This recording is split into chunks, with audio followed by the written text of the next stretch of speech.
नमस्कार दोस्तों, मेरा नाम है कमल व्यास और आप सभी का हमारे YouTube चैनल केवी सिनेमा हॉल में स्वागत है। तो दोस्तों, आज हम इस वीडियो में बात करेंगे इसमें क्या मिस्टेक हो गई ऐसी। दोस्तों, पहली बात तो अगर आपने ये मूवी नहीं देखी है तो मेरे चैनल पे जाके ये मूवी देख सकते हो, मैंने अपलोड कर रखी है। और जैसे ही मैंने मूवी अपलोड की तो बहुत से लोगों का कमेंट आए कि इस मूवी का बॉयकॉट होना चाहिए।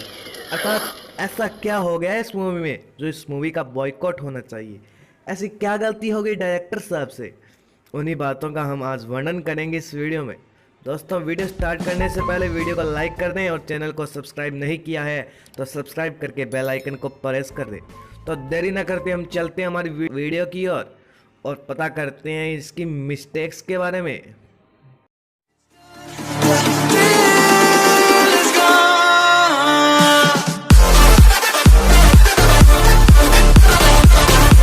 ओम नारायण नारायण नारायण नारायण। दोस्तों, अभी करीब 8 घंटे पहले MX प्लेयर की जो नई आने वाली वेब सीरीज है रामायण पर आधारित, जिसका नाम है रामयुग, उसके ऑफिशियल ट्रेलर को रिलीज कर दिया गया है।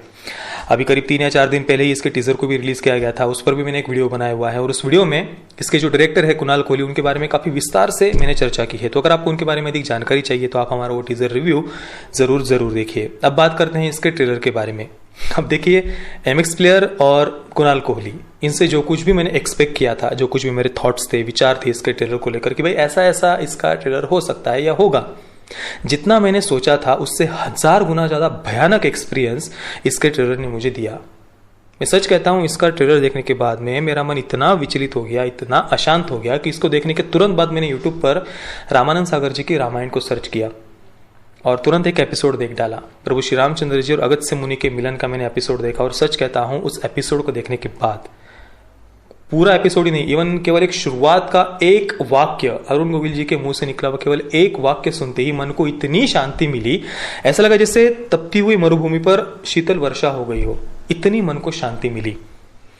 और देखिए, जीवन में संयम होता है, सदाचार होता है, जिसका जीवन गुरुजन और संतों की आज्ञा के अनुसार जिसके जीवन का आचरण होता है, जिसके जीवन में साधना और तपस्या का बल होता है, जिसने अपने मन, बुद्धि, वाणी और इंद्रियों पर विजय प्राप्त किया हुआ होता है, उसकी वाणी में एक शीतलता, शालीनता, विनय, विनम्रता, ये भाव उसकी वाणी से झलकते हैं। उसे सुनते ही हमें अंदर से हमारे मन को एक शांति मिलती है। जैसे कि देखिए, अब इसका एक मैंने जो अगस्त्य मुनि के मिलन का एपिसोड देखा, एक संवाद, एक वाक्य में बस उसका पढ़ के सुनाता हूं। हे मुनिंद्र, वनवास काल में महामुनि भारद्वाज, महर्षि वाल्मीकि, अत्रि मुनि, सती शिरोमणि देवी अनुसुईया, सिद्ध जितेंद्रिय, शर्वंगादि अनेक मनस्वी, तपस्वी, महान विभूतियों के सत्संग में व्यतीत घड़िया जन्म जन्मांतर के पुण्य से प्राप्त होती है। देखिए, कितना सुंदर शब्दों का चयन है, कितनी सुंदर वाक्य रचना है। और इन सारे भावों को कला के माध्यम से, और वो कला का माध्यम चाहे कोई भी हो, चाहे वो नाट्य हो या रामलीला हो या फिर कोई कथा पुस्तक या कादंबरी हो या फिर कोई फिल्म, सीरियल या वेब सीरीज हो, कला का चाहे कोई भी माध्यम हो, उस माध्यम के द्वारा इन सारे भावों को सटीकता से वही व्यक्ति दर्शकों के सामने रख सकता है जिसने रामायण के मूल भाव को आत्मसात किया हो। और रामानंद सागर जी की रामायण के हर एक एपिसोड, हर एक सीन को देखते हुए हम ये अनुभव करते हैं कि हाँ भाई, रामानंद सागर जी ने रामायण का बहुत गहनता से अभ्यास किया है, उन्होंने रामायण के मूल भाव को आत्मसात किया है।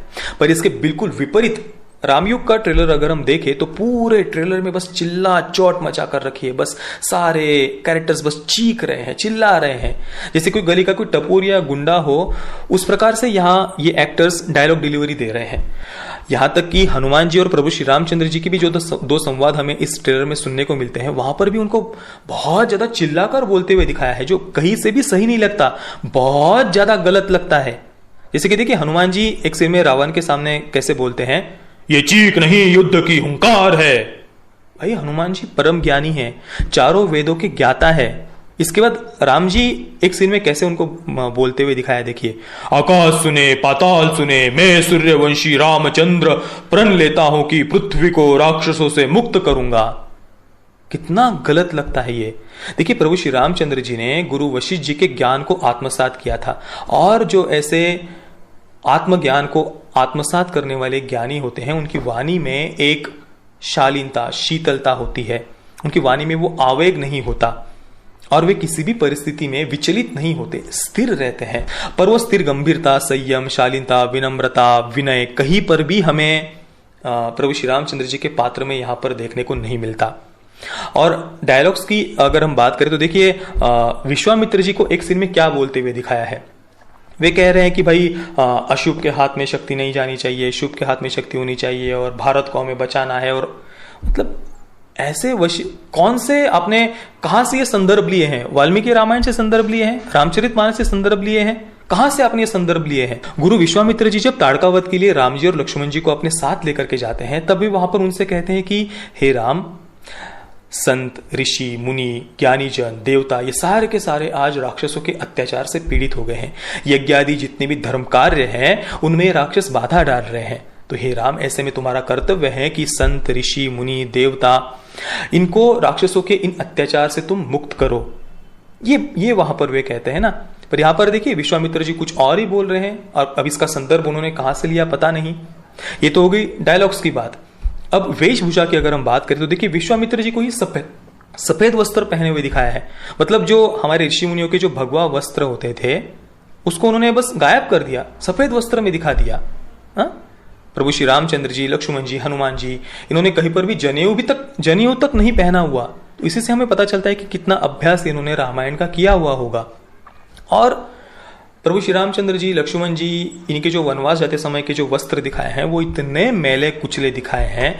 और सीता माता की जो साड़ी, वो गुलाबी कलर की साड़ी दिखाई है। मतलब कुछ भी अपने मन के अनुसार आप दिखाए जा रहे हैं। और हेयर स्टाइल मतलब राम जी और लक्ष्मण जी को वो जो एक मॉडर्न हेयर स्टाइल में दिखाया गया है।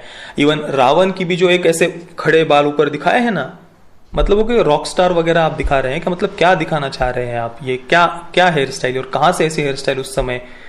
मतलब इतना चीप। मतलब इसको तो मैं बचकाना भी नहीं कह सकता यार। बचकाना किसी चीज को हम तब कह सकते हैं कि भाई किसी से गलती से ऐसी चीज बन गई हो, पर यहां पर ये गलती से बन गया है ऐसा नहीं लग रहा। ये डेस्परेटली जानबूझकर ये सब बातें दिखाई गई है इस प्रकार से, ऐसे लग रहा है। और इन सारी बातों के अलावा इसके जो वीएफएक्स या कंप्यूटर ग्राफिक्स वगैरह है वो तो इतने चीप लगते हैं कि इससे अच्छा तो वो देखिए नागिन नाम की एक सीरियल आती है, मैंने उसको देखा तो नहीं है, पर उसके जो कुछ प्रोमो वगैरह मैंने देखे हैं तो वो नागिन सीरियल के वीएफएक्स वगैरह इससे ज्यादा अच्छे लगते हैं। इतने चीप वीएफएक्स या कंप्यूटर ग्राफिक्स यहाँ पर हमें देखने को मिल रहे हैं। और वो तो मैंने आपको बताया ही, जो प्रभु श्री रामचंद्र जी और रावण के बीच का जो युद्ध है वो कैसे दिखाया है। टीजर में हमने देखा ना, जैसे कुछ लोग खो खो या कबड्डी खेलने के लिए आकर बैठे हो, ऐसे ही कुछ लोगों को ऐसे बुलाकर लेके आए, कुछ भी उनको पहना दिया, ना ढंग के कॉस्ट्यूम है ना मेकअप है, ऐसे ही जैसे वो कबड्डी या खो खो खेल रहे हैं ऐसे उनको दिखाया है। और इसके अलावा जो कास्टिंग है, चाहे हनुमान जी हो, राम जी हो, लक्ष्मण जी हो, रावण हो, किसी भी पात्र पर कोई सूट ही नहीं कर रहा। मतलब क्या सोचकर उन्होंने इन एक्टर्स को कास्ट किया होगा, ये समझ से परे है। किसी भी एक्टर के चेहरे पर कोई तेज या ऐसा कोई संयम या सदाचार का, तपस्या का तेज हमें उनके चेहरे पर देखने को नहीं मिलता। पूरी तरीके से निस्तेज और डल चेहरे सभी के हमें देखने को मिल रहे हैं। तो दोस्तों कुल मिलाकर इन सारी बातों का सारांश ये निकलता है कि जैसे कि हमें अपेक्षा थी एमएक्स प्लेयर या फिर कुणाल कोहली से, बिल्कुल उसी प्रकार से रामयुग में रामायण को बहुत ही ज्यादा अपमानजनक तरीके से हमारे सामने प्रस्तुत किया गया है। फिर वो चाहे वीएफएक्स हो, कॉस्ट्यूम हो, मेकअप हो, या फिर विश्वामित्र जी को सफेद वस्त्रों में दिखाना हो, या फिर राम जी, लक्ष्मण जी, हनुमान जी इन्हें बिना जनेऊ के दिखाना हो, उन्हें चीखते चिल्लाते हुए दिखाना हो, या फिर उनको मॉडर्न हेयर स्टाइल में दिखाना हो, या इसके डायलॉग्स को जैसे लिखा गया है। एक डायलॉग तो आपको बताना रह गया। एक से में देखिए लक्ष्मण जी कहते हैं कि हम मात्र 2 है भैया और रावण की सेना असंख्य। ऐसी बात लक्ष्मण जी कभी कह ही नहीं सकते। हाँ, लक्ष्मण जी ये जरूर कह सकते हैं कि भैया आप अभी मुझे आज्ञा करिए और मैं तुरंत रावण और उसकी पूरी सेना को आपके चरणों में लेकर के आऊंगा। ये बात लक्ष्मण जी जरूर कह सकते हैं, पर इतना निराशाजनक वाक्य नहीं, लक्ष्मण जी कभी कह ही नहीं सकते।